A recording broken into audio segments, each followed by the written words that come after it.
Hey guys, Lonewolf here. So I was having a conversation with Lutin a little while back about how your choice of loadout affects performance in Battlefield 4. So what impact picking a particular weapon or accessories has on your score, your KD, or your team outcome, so whether or not you win or lose. And his point was that his channel doesn't focus very much on picking the best weapon or accessories or even discussing it very much because it doesn't actually have that much impact on your performance. Now, my first reaction to this was, whilst yes, picking the best weapon does not make you the best player, at the same time, part of being a good player is learning to pick the right weapon and accessories for your particular playstyle or for that scenario. Either way, I thought it would be interesting to find out, so I've devised an experiment to try and determine exactly what your loadout does or doesn't affect. Now, the first thing I realized when trying to lay this out was that doing this in an even remotely scientific way just simply wasn't going to be possible. I don't have access to nearly the sample size I would need, and controlling all the variables in this game, it's just not going to be possible. So what I came up with is this. I would play half the game with an ideal weapon in an ideal loadout, or at least as far as I could determine, and then I would play the other half of the game with a less than ideal weapon with random attachments. Now, the gameplay you've been watching for the last minute is a warm-up round I played on Parasol Storm with the M416 and M9 as a sidearm. There were two reasons for this. The first was that I felt like I needed to warm up prior to starting this experiment, and the other was that I really didn't have all the attachments I needed for the M416 prior to starting. This may come as a bit of a surprise to those of you who have been using the M416 since day one and think that it's an excellent weapon, and I would have to agree. The M416 is a very good weapon, and it's extremely versatile. It may not do any one thing exceptionally well, but it does everything pretty well.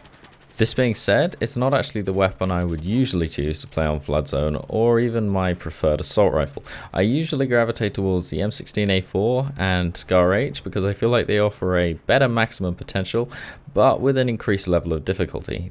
However, I have 22,000 and 14,000 kills with these weapons respectively, and so I felt it would be a little bit unfair on whatever weapon I pick next, so I chose the M416 because I feel like it's extremely rough and tumble. It's very easy to pick up and go. I chose the Coyote sight, the angled foregrip, and the suppressor to complement this weapon. The Coyote sight for its simplicity and ease of use, and the angled foregrip just to tame that 2.2 times recoil multiplier a little bit. The suppressor I picked, as I do with a lot of my assault rifle loadouts, because I feel like the benefit of keeping you off the minimap and reducing your audible footprint massively outweighs the penalty to hipfire and muzzle velocity. This isn't true for all weapon classes. I feel like for assault rifles it is, but for DMRs and sniper rifles it's really not the best option.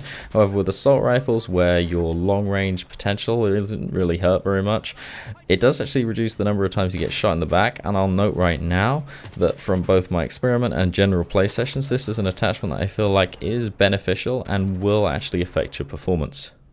What you're going to hear from now on is mostly my anecdotal evidence of what it was like to play with these different weapons, and this particular game here, whilst I would say it was fun, with both weapons I used, I was actually shot from the rooftops quite a few times, which is something that you can't do a whole lot about with either gun, and it wasn't a lot of fun. Speaking of things that affected my quality of life, the Coyote red dot sight, I'm very glad there's a patch in the works for this, because as somebody who uses the US holo sight most of the time, I found that the dot in the middle was fairly obtrusive. However, as you can see, I didn't do too badly on the scoreboard, and whilst it was much lower than I would have liked, at the same time I felt my score was respectable enough finishing the first half. Moving on to the AK-12, this is another weapon I don't use very often, mostly because of its lower damage per second. If you and an enemy identify each other at long range, it's a lot easier for you with a close range weapon to close the gap and take them out than it is for you with a long range weapon forced into a close range engagement to extend that distance before you then have the advantage. This being said, the AK-12 is the starting assault rifle in Battlefield 4, and I distinctly remember feeling like once I unlocked better weapons, I would do better, and I did do better. So what I want to find out is whether in fact that was due to the weapon, or whether it was simply an illusion and I merely improved. Whilst what you're seeing at the moment are edited highlights, at the same time I do feel like this footage is fairly representative of what my game with the AK-12 was actually like. I did spend most of it in close quarters, and whilst the ACOG scope and low rate of fire might have made me feel quite uncomfortable in this situation, it actually wasn't hurting me too much. You know, seeing me here play B flag, I did play C flag for a little bit, though in a moment you'll see why I didn't spend too much time on there, and I also played over at A for a fair bit.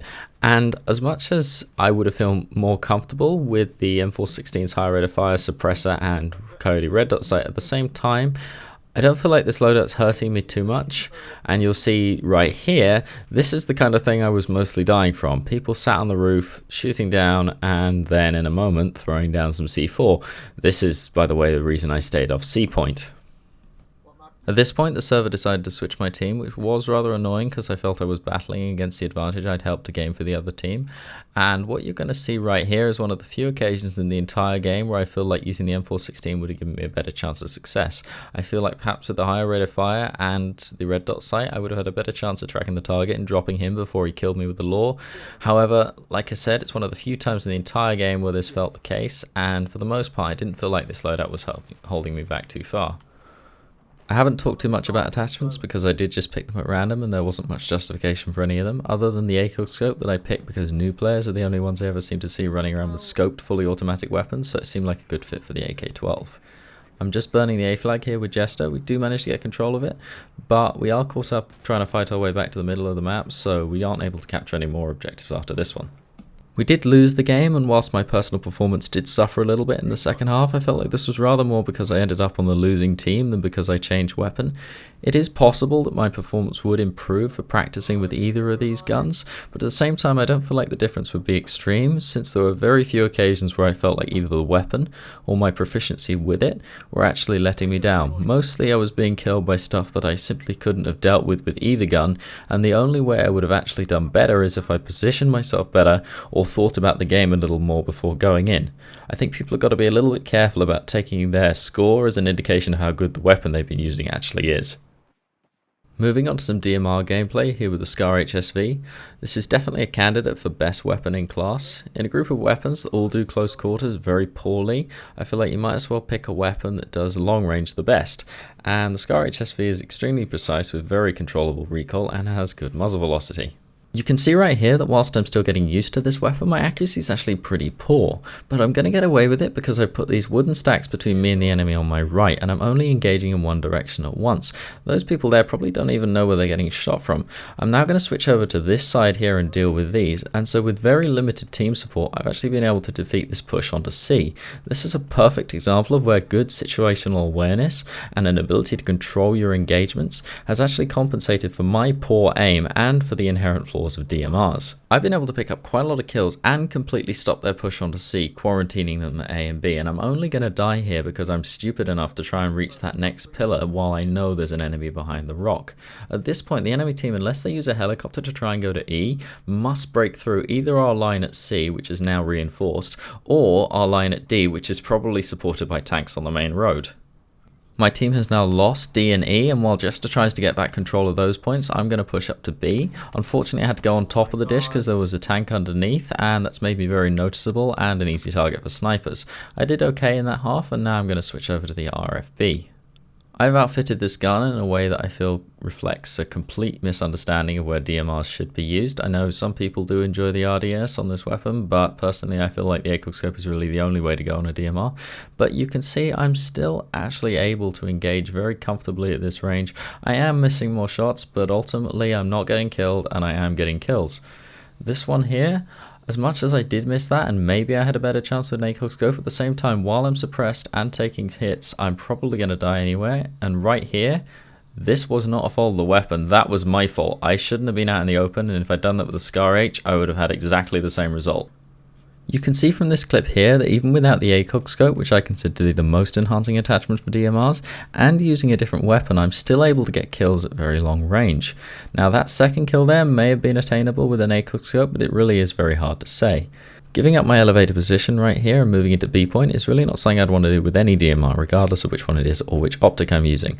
This is much more of a close to medium range arena, and it's really not somewhere where DMRs shine. The only reason I'm doing this is because this position is strategically very important to us and my team isn't pushing up fast enough. This play right here is a good example of a scenario I came across a couple of times where I felt like if I was using an assault rifle, a carbine, or even a PDW, I would have been able to secure all those kills and survive. So when the difference between weapons is significant enough, like the difference between, say, a carbine and a DMR, then you may see a difference to your performance, but within a weapon class, certainly within DMRs, the difference in your performance is so minute that you're probably much better off working on your tactics than you are trying to decide what the best combination of weapon and attachments is. I actually followed this experimental format for several games, probably about 10, and I'm not going to show them all here because They all turned out very similarly to the last two, except for this one here on Dawnbreaker where I played as the aggressive recon. Playing as an aggressive recon with a bolt-action rifle is quite a difficult thing to do. It requires quite a lot of skill, quite a lot of practice, and to be completely honest, there are a lot of people out there who play as a sniper who really shouldn't be. They're not helping their team and they're not securing nearly enough kills for it to be impactful. I personally don't use the recon very often because I feel like the motion detecting abilities of their gadgets are made rather redundant by the commander UAV spam on most games, and unless you want to use the spawn beacon or the laser designators, the only reason to use the recon is for the bolt action rifles, and they present their own problems. Using a sniper rifle encourages you to play at longer distance. Even if you're playing aggressively, you still want to have the majority of your engagements at a medium to long range, and you want to be tackling one opponent at a time. As a result, you're going to find it very difficult to capture objectives where there is more than one person at once and where you can't line up a headshot at a distance where their weapon is less than effective. Even at medium range, unless you are much better than I am, you're going to find yourself doing what I am here, which is essentially struggling. And I just want to highlight this clip because it goes well with my point that in Battlefield you can get hit by threats that you couldn't have predicted and could do absolutely nothing to react to. That death there, along with about 3 others that are going to be shown on the scoreboard at the end, aren't really reflective of any fault on my part and certainly aren't a reflection on how good the weapon is. Switching over to the 338 Recon, this was a fairly unpleasant transition. The differences between these weapons may be subtle, but they actually make a pretty big difference to how you use them. The muzzle velocity of the Gold Magnum is higher, but more importantly, I know what it is and I'm familiar with how much I need to lead a target. Right there, I lined that shot up for much longer than I normally would because I was worried he was going to move. Just here, I'm going to take advantage of the hipfire of this weapon, which again, something you need to learn. You need to learn that this weapon is able to do that, and I wouldn't have even tried that with the Gold Magnum. I would have scoped in. You'll note that I don't actually have a whole lot of footage for this half of the game, and that's mostly because I'm pretty embarrassed by it. Using the 338 Recon, I really struggled. I missed a lot of shots that I never would with the Gold Magnum, and it mostly comes down to practice.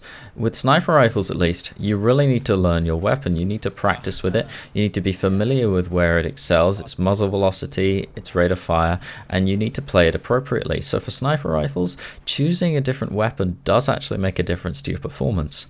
Unfortunately, I didn't manage to get a screenshot of the scoreboard after the first half of the game, but I will say that I got about 25 kills and about 5 to 10 deaths with the Gold Magnum, so you can see that switching weapon, whether because one weapon is better than the other or just because of the change, did actually affect my score quite significantly. On the issue of optical attachments, if any of you have subscribed to Level Cap on YouTube, you'll probably know that he encourages people to pick one scope and stick with it. This is very good advice. For the first round I played on Dawnbreaker, I used the 8x scope on both sniper rifles. This is because it's my personal preference and I wanted to see if there was going to be any difference between the weapons themselves. For the next round, which I actually played immediately afterwards because of some server weirdness, I chose to use the 6x scope, and it made sniping even harder. You'll see right here that I shoot below, then above the target's head, and eventually I'm going to finish him off with a body shot. So from my perspective, sniper rifles and their optics join choosing suppressors and choosing weapon classes on my list of loadout decisions that will affect the performance of new to intermediately skilled players. Which leads on to the conclusion: how much do your tactical ability, gun skill, and the weapon you pick each affect performance? Luton is completely correct in his assertion that tactical ability is the most important. Ultimately, if you have good positioning and good game sense, you're going to win the most games and even firefights, because an opponent with better gun skill is not going to be able to do much if you shoot them from behind or from the side or from, say, an elevated position. Good gun skill does have a place and it is going to affect performance, but it's something you learn naturally and something that some people are going to be naturally more gifted at than others. But also, I don't feel like it's nearly as important as tactics because, as I said before, good gun skill can be defeated quite easily with superior positioning. So I feel like the only people who really need to focus on improving their gun skill are players who already have good positioning, who are already advanced and want to improve further. I can draw a very similar conclusion when it comes to weapons, with the exception of sniper rifles. Picking a suppressor, which is in itself a tactical decision, and deliberately uncomfortable loadouts such as a FAMAS with a heavy barrel and an ACOG scope, it really isn't going to make that much difference to your performance, so you'd be much better off trying to learn the maps or trying to improve your positioning and movement if you really want to improve. However, if you've already learned good positioning and probably quite good gun skill by that point, then it may be worth focusing a little bit of time on your loadout. If your weapon and your accessories suits your playstyle, at that point you may find yourself able to pick up a few more kills than you would otherwise. All this being said, however, there's nothing wrong with lesser skilled or new players taking an interest in the weapons of the game and learning exactly how each of them work. I know I personally enjoy this, and there's nothing wrong with messing around with your loadout. I just want to caution against thinking that it's going to make a huge difference. Even at the highest level, it really doesn't. Anyway, thanks for watching if you made it this far. I'll leave a link to Lutin's channel down in the description if you do want some more advice on good tactics for Battlefield 4. I'll also leave a link to Levelcap's channel in case you're interested in the weapons of the game, which, judging by his subscriber count, plenty of people are. If this commentary goes over well, I'll probably do some more, so thanks for watching and I'll see you next time.